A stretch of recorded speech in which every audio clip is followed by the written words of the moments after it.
Ian Williams, thank you so much for your time. Let's go into the trenches and dig into the NFL, starting with the shocker of Week 9. The Jaguars go out and beat the Buffalo Bills.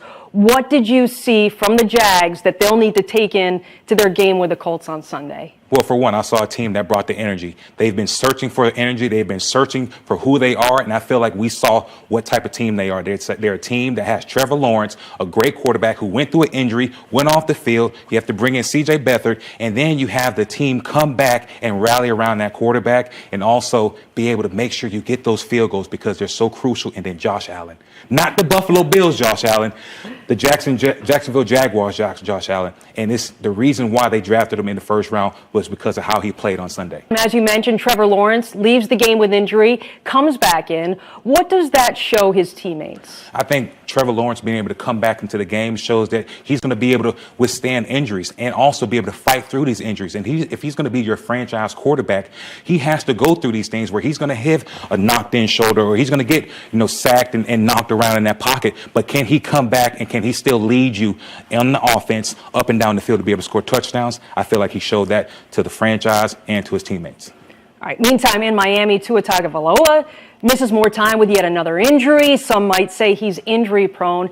How does that stunt his growth? How does that stunt the team's growth? I feel like it stunts everybody's growth because they drafted this kid to be able to be the franchise guy, and they were going to mold the offense around him. When he's not on the field, they can't build around him. They don't know what he can do. They don't know what he can't do. But I can tell you this, I hope he keeps a great mindset because he is a great quarterback.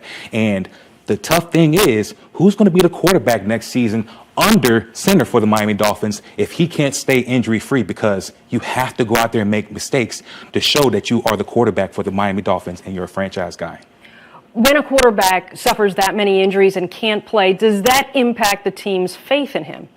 I feel like it does because as a guy who you're sitting on the sideline on a defense or a kicker or whatever like that, you need your quarterback to be able to withstand any type of pressure, injuries, whatever it may be, because he's a guy who's touching the football every play. You go and you don't go as the quarterback goes. So if your star quarterback, your franchise quarterback isn't on the field, you have no identity. You don't know who you are. You have a backup quarterback in, or you're trying to look for quarterbacks. That's not the right play. And I feel like with all the news that was coming out with Deshaun Watson, are we trading? I feel like that's the faith that the franchise has in him. They don't know. They're unsure. The Buccaneers return to action after a bye week and the loss to the Saints. What do you expect from the Bucs Sunday against Washington? I expect for the Bucs to come out after a bye week and show that they put in a great week of practice. Obviously, they're not going to have the wide receivers that we're accustomed to seeing out there, AB and Gronkowski, because of their injuries. But without having those guys, I feel like you're going to see more from Cameron Brate, O.J. Howard, and also the running backs back there that Tom Brady is going to have to give the ball to. But I feel like they're going to be a well-rested team, and we're going to see a great game against Washington. They're the number 32 ranked defense in the passing game. I feel like Tom's going to definitely have 2, 3, or 4 touchdowns. Start him on your fantasy team, I'm telling you.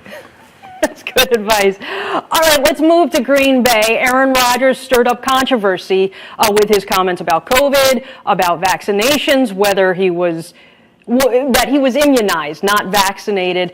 I'm wondering what the Packers are thinking throughout this whole controversy with Rodgers. What do you think? I mean, they're one of the top teams in the NFC right now. So, of course, he's going to miss a couple of games. Hopefully he's back and he's healthy. But he's still one of the top quarterbacks in the NFL. And I don't think he's going anywhere. He's built that franchise. The Green Bay Packers, of what I know, is built from him and Brett Favre. But it's mainly Aaron Rodgers. He's not going anywhere. Okay, he had a little hiccup there, but he's still going to be the guy who's going to lead this team deep into the playoffs. One thing, though, that I wonder is, like, when a teammate stirs up, is the subject of controversy, how do the guys in the locker room handle that, knowing that they're going to be asked about that guy? What is that like?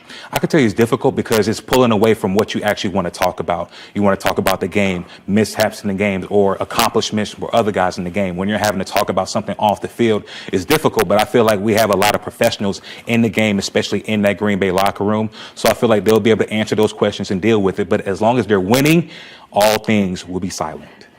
It is Week 10 in the NFL. Who are the best teams in the NFC? Who's the best teams in the AFC?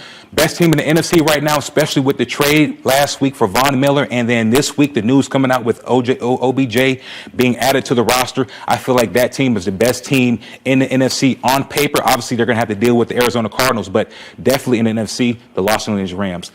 In the AFC, I'll have to go with the Tennessee Titans. Their game on national TV this past week against the Rams, they looked very solid. And this was a team without Derrick Henry, their star, their MVP candidate. And they looked very good out there. Ryan Tannehill and that defense looked very solid. And if they can have that energy and have that momentum throughout the whole season and then possibly get Derrick Henry back, ooh, Jamie, that's going to be a team to see in January now. Well, that's good because I picked them to win this week. Okay, good. So there's that. Good. Ian, thanks for taking us in the trenches. We'll see you next week. Yes, ma'am.